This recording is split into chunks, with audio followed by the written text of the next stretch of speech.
Welcome to Colorful Journeys of Success. Claire Mullen, producer, host, and author of Color Wheeling for Success, explores with her guests the stages of success in their lives. This show highlights leaders, teachers, coaches, mentors, and even parents who are role models who help change our world. How have you succeeded, and who was your teacher and inspiration? Now, who are the people you teach and inspire? Listen to and watch our fascinating guests as they share colorful stories of success and how they help inspire. Now, here's Claire, the color wheeling lady and our host.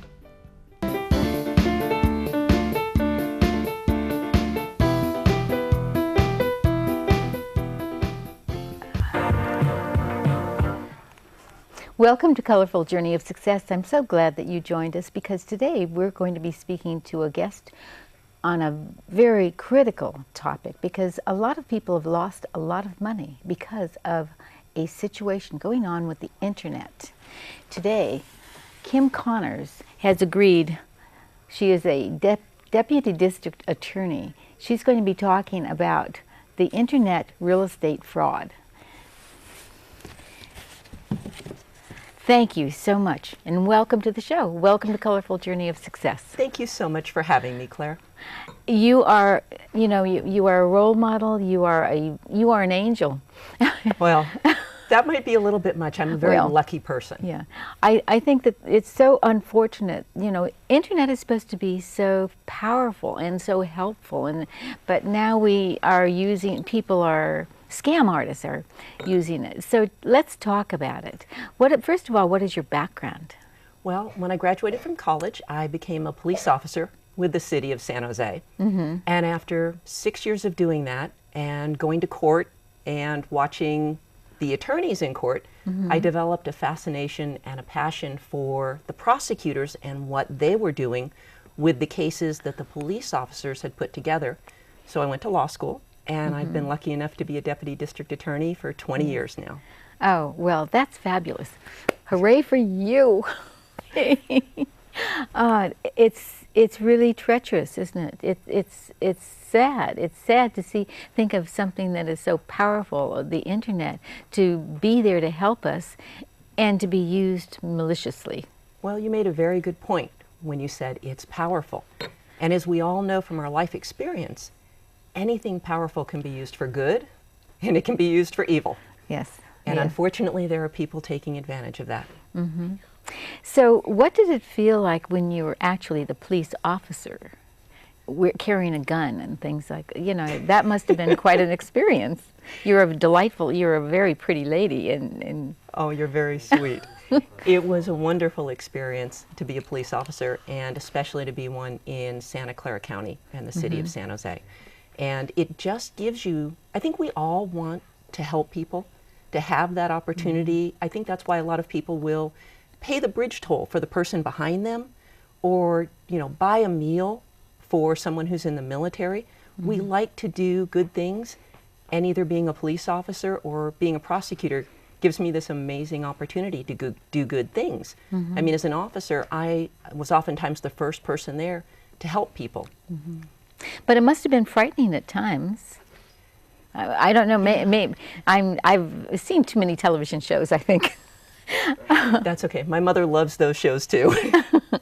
But I think sometimes you're so involved with what's going on mm-hmm. that you don't have a chance to register maybe being afraid or thinking things like that. You are in the moment. Mm-hmm. Maybe the way you do this show, I have a feeling for those of us who are a guest, it's probably a little bit scary sitting here. Mm-hmm. And for you, this is what you do, and you're in the moment, and you enjoy it so much, and you feel mm-hmm. so good about it. Thank you. I do. I really do. And I designed Colorful Journey of Success for a particular reason. I wanted to interview people that had success stories who are helping other people succeed. And you, for sure, are helping people succeed. That's why I feel you are a very credible Well, guest. I hope so. But let's get right to the topic, because I think the questions are so very important. Let's talk about, first of all, what is internet fraud, real estate fraud? Explain that. Well, for example, there are many websites out there that we all use when we want to buy something. Craigslist is a common example. And it's a wonderful way to go and find something you need. Yes. One of the things people put up on Craigslist are either rooms for rent, houses for rent, houses for sale. Anything to do with real estate, can also be posted on Craigslist. The problem is that people can also post a fake ad or a fraudulent ad, and they will put up something that they've taken either from an existing ad, and they cut and paste the pictures from that existing ad, and they move it over into an ad with their information, their contact. And a lot of times, one of the dead giveaways is you look and you've been searching for somewhere to live, and this is for you or your family, and you suddenly come across the best deal you have seen in a month of looking. Oh, amazing. And it's so unfortunate that sometimes it is a good deal, but sometimes it's not. And you have to be careful and do your homework right from the get-go. Well, because you have described it, let's take a look at what it looks like. I brought an example. So this is an example of, in fact, a website that's up right now. And on the website it says SFB Realty at the top. And if you had Googled and looked for ways that you can find a place to live, this might have popped up as one of the Google listing returns. And you think, hey, this looks like exactly what I'm looking for. And when you click on it, you come down and it has the little tabs across the top that we always look for, and then it describes that it's realty in the Bay Area, and then it starts describing properties. But what you have to do, and we always have to do, is pay attention. So for example, when you look at this, one of the things that might catch your eye is look at the phone number. Ah. And there's something wrong with that phone number, isn't there? There's not enough numbers. That is not a real phone number. And if you go down and you started reading, oftentimes in these types of things, you will find the grammar is incorrect, very poorly worded as if someone is writing this from another country where English is not necessarily spoken fluently. So you want to look for these little things. But I do love this one. That's a dead giveaway. You see that phone number. It's so obvious. Your warning, is so obvious. The warning light should come on that you need to stop and pay attention and check. And delete. And delete. Yes. Quickly delete. Quickly, before anything else happens. And so, well, ironically, one of the reasons that I even decided to put this show on is that I actually was caught up into one of these scams. A lady called me one time. Oh, I have that I rent a home, and I had a for rent sign with my telephone number. And so this woman calls me and she said, well, did you know that your ad is on Google or whatever? I won't say the site, but it was amazing how someone had taken a picture of my ad and posted it on a different site. But the rent was completely different. So let me ask you this, was the rent much less than what you were asking? Oh, absolutely. Okay. More than 50% less. More than 50% less, yes. And she said, if you didn't have your telephone number on the for rent sign, I would not have realized this was a scam. And the for rent sign that she saw was the one in front of the house you had for rent? Yes. See, that is another excellent point. If you see an ad online and you think, this looks like it might be good or I'm interested, go to the county recorder's website and look to see who really owns the property. Drive by the house. See if there's a sign up that has a phone number. Call that phone number and make sure that that's the person who owns the house. And if the phone number in front of the house is different than the phone number in the ad, that could be a problem. Now, are there any other clues that maybe I should be paying attention to? Maybe it's not a good idea to have my telephone number on the house. Is that a possibility? Well, you know, in this case, it really worked to your benefit. Yes, it did. So I do think that's a good idea, because one of the great safety tips we tell people is you want to see the property. It's great that you've seen it online, and sometimes it can be difficult geographically to get to the property, but if you can, do your best to go there. And so when they go there, there's a sign there with a phone number. Well, ironically, she asked me for my email address, and I said, or she had my telephone number, obviously. She asked me for my email address. And I said, well, I think maybe, you know, let me call you back tomorrow. Give me your telephone number. And I had it on my other phone. And she did. And the next day I called her back, and it was disconnected. Oh, that's interesting. You know, so there's all sorts of weird things going on. You do just have to be careful. There can be some wonderful things that you can get through the internet, but you do have to be very careful. I mean, unfortunately, you are in the target community. People who own property or people who are over the age of 50 in the United States have the majority of the wealth. So if I'm a crook and I want to make money, I'm going to target you because you're the source of the money. Even though I shop at Goodwill. No, cut that, please. I think, though, that the scam artist, that's a phrase, Yes. a scam artist. Yes. And does that apply only to the internet? No, that can apply to any type of scam that someone is running on you to separate you from your money. Okay. Now, what are other types of scams? You know, it's unfortunate there are so many. In the world of real estate, there are the posting of the ads online, which is one of the big ones. The second thing is people taking your information and your property and completing a false, for example, deed of trust, and taking that and saying that you have transferred the property, well, first that you've paid off the mortgage, and they'll complete that saying that there's a reconveyance, the mortgage has been paid off. They'll file that. Then they will file a deed saying, for example, a quitclaim deed, that you quitclaimed the property to them.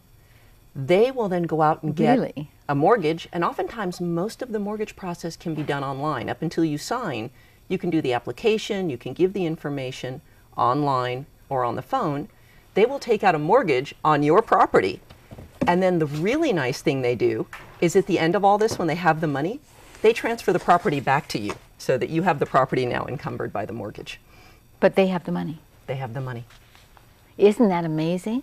It is. And how many people, is there a percentage of people that have been scammed like this? I don't have a percentage for you because I'm not sure how much goes on in the United States, but if you think about it and you think about what a success it can be if you do it, it is a very popular crime in some respects if people can pull it off. And one of the things a lot of people want to know is, well, how do I prevent that? How do I make sure that doesn't happen to me? So there are a couple of things you can do. First, the county recorder's office, generally in most counties, and they do in Santa Clara County, you can go to the website. You could log in right now, go to that website, and run a search on your property. And it will list every document that has been recorded against your property. So if suddenly you see that a reconveyance has been recorded, that the mortgage was paid off, and you know you didn't pay off your mortgage, that's a warning light. And if you see something like that, if you're confused by anything that's been filed, one, you can go look at it, or two, you can always contact us. And I know you were nice enough to hold this up earlier. Okay. But we have a real estate fraud hotline. That's where the camera is, I think, looking at me. Okay. And you can call 408-792-2879. And we have a hotline, and we will take your information and we will get back to you. We will do the research and see if there's anything going on that is in a criminal nature related to your property. Okay, repeat that telephone number slowly.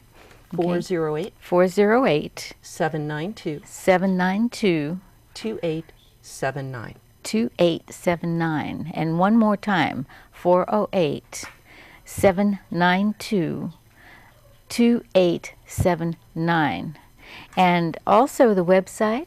You can go to the website for information. It will have our contact number there, and it will also have information regarding current scams that we're aware of or fraud alerts that we've put out. And this is the real estate fraud hotline. Yes, it is. Okay.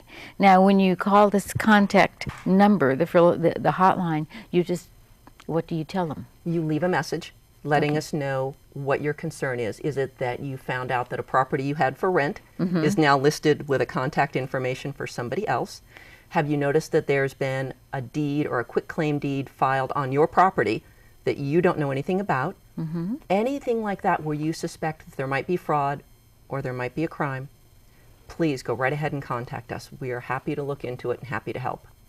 Very good, very good, very good. All right, so you brought something else, though. You brought, actually... I did. This is another example of a real estate fraud case that we prosecuted.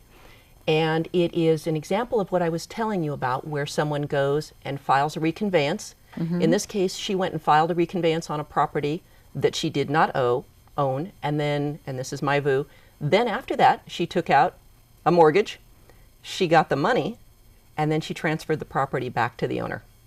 And the owner was not aware any of this happened when she did this. And they wouldn't otherwise, you know, how would you know?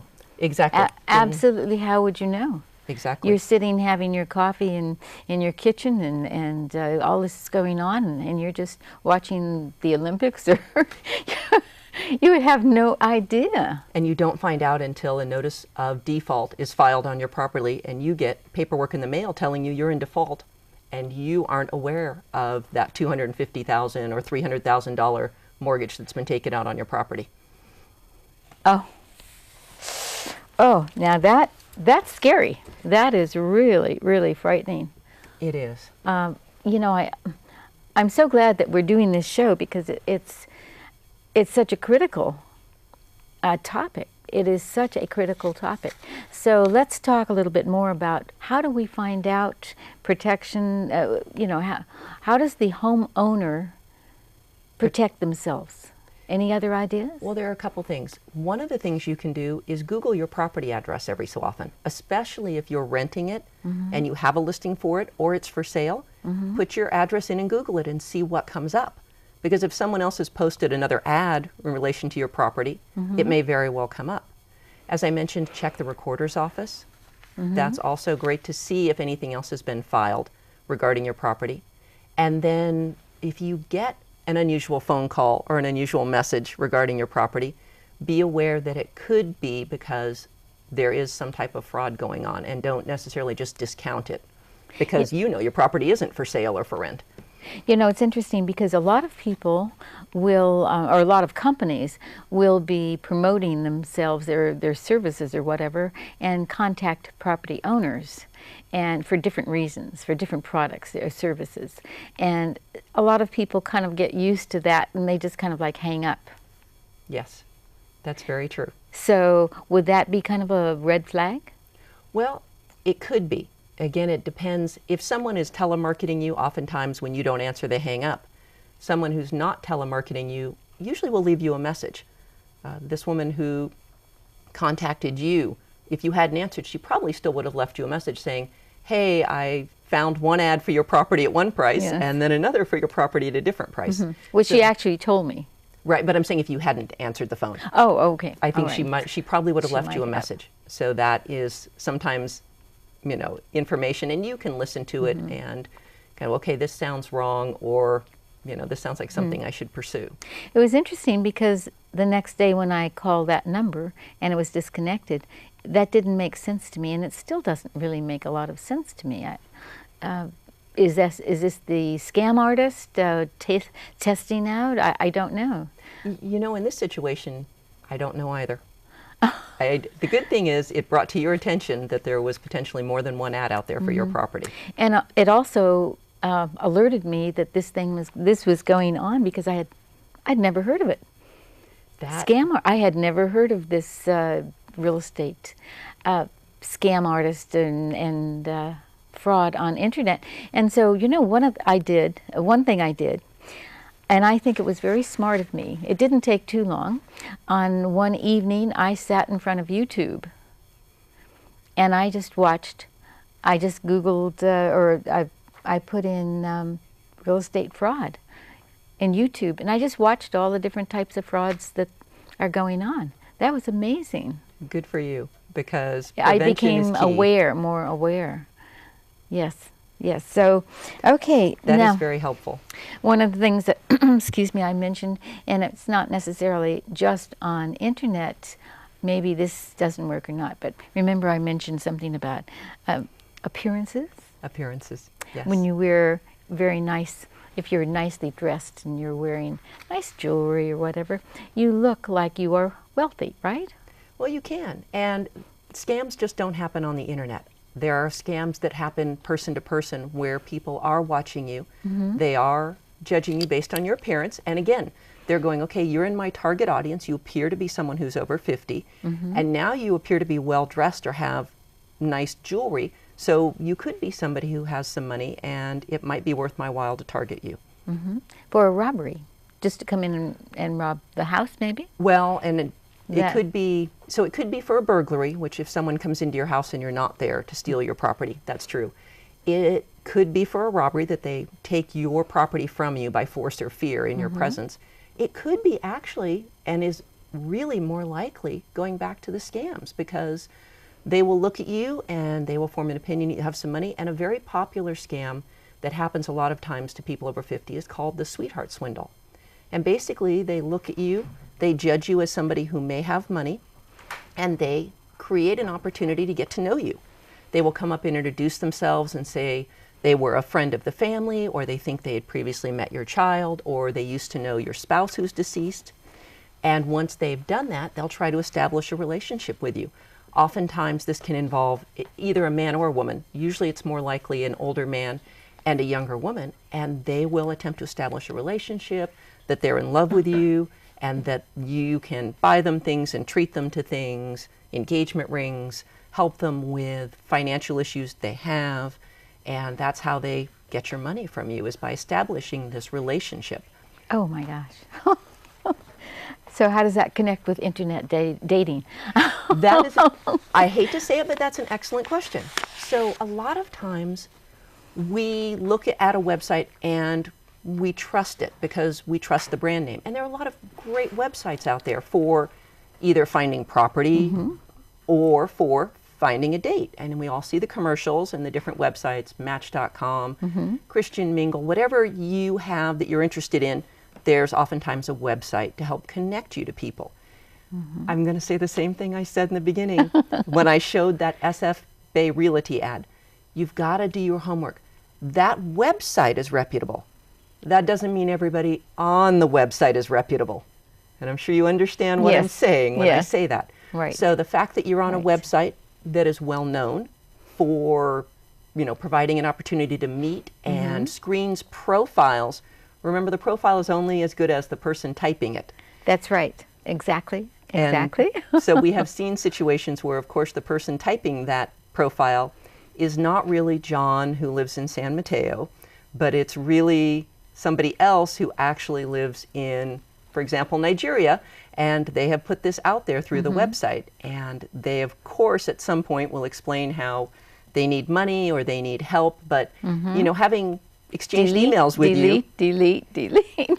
that would be the correct thing to do. Yes, But unfortunately, sometimes people get taken in. So you giving me this opportunity to let people be aware, to just use your common sense and exercise your good judgment. Yes. And I what's going on in the United States is that so many people, they're coming from foreign countries, and we want them to feel, yes, you can be an American, but sometimes these are the scam artists also, which we don't realize, and because their grammar is not the best, then we may just overlook the grammatical errors, right? But oftentimes, a lot of these people, as we talked about, the internet allows people who aren't in this country to pretend to be in this country and target you. So it really is important to pay attention to what you're getting and what you're seeing on the internet. Like I said, go see the house. You want to see the person at some point. You want some way of identifying that the person is really here, and you really can have verification of who they are. Now, is there some way you can clean up or to protect your internet? And what do you mean by that? Well, I think a lot of people open their sites, their internet. They will just click on emails. Oh, like email? Right. Click on emails that maybe they don't recognize that name, but it sounds like an interesting, it's an interesting, subject line. But you hit the nail on the head. If you don't recognize that line, that name in that line, don't open it. If you don't know them, don't open it. And, you know, unfortunately, I can't tell you how many people have won the Canadian lottery without ever being in Canada, because that opening line says, "You won." Oh. And people open that email because it starts with "you won." But if you haven't entered anything, if you haven't been, and oftentimes it'll say, you know, "You've won the Canadian lottery." You haven't been to Canada in the past year and you've never bought a Canadian lottery ticket, don't open it. Okay. All right. My gosh. Here I thought I was going to be rich. Unfortunately, we're all ever optimistic and hopeful. Oh, my. And I've wanted to win that lotto so many times. Okay. So, all right. I will be careful. Thanks, Mom. See, your mother was right. Your mother was absolutely right. Well, I wish you the best of luck in your service, because I'm so fortunate that you came, that we had an opportunity to discuss this. And if there's anything else I can do to help, I'd be more than happy to. What you did with this was phenomenal. Prevention is the key. Oftentimes I can prosecute somebody, but the people who are stealing your money aren't very good money managers. So it's not like they're stealing it and putting it in a 401k and then I can get it for you as restitution. Usually when it's gone, it's gone. So the greatest thing we can do is try to get the word out so that people can prevent being a victim. Okay, so let's repeat this telephone number and what people do, what people can do. Let's see. The camera, I believe, is over here. It's the hotline, the real estate fraud hotline. Even if they don't have a real estate problem, they feel they've been scammed, they can still probably If they feel they've been scammed, they can, and especially depending on the type of scam, they can contact their local police agency, and the police department will go out, take a report, investigate for them. There's been so much in the area of real estate that we actually will do the investigation. All right. But if you don't know who to call and you just think something's wrong, call us and we will absolutely direct you to the right place. Okay, 408. Let's do that a couple times. 408-792-2879. Now you say it in your voice. 408-792-2879. Okay, great. And you are the Deputy District Attorney. And, oh, Kim, I appreciate you so much for coming and talking about this very, very critical topic. Thank you for your time. It's been wonderful. It's been a pleasure, Claire. Thank you. Informative. And thank you so much for joining Colorful Journey of Success. If you have an idea, if you have a need, if you have any topic that you feel it's very important to the community, please contact me. My name is Claire Mullen. I'm your producer and host. And you can contact me at 408-737-9646. And I'll put it on the site. And you can email me at 6colors, the number 6, colors, COLORS, at sbcglobal.net. And have a wonderful, wonderful day. And watch out for those scam artists. They'll get you every time. But you know now what to do. Bye for now. Thank you. Thank you so much.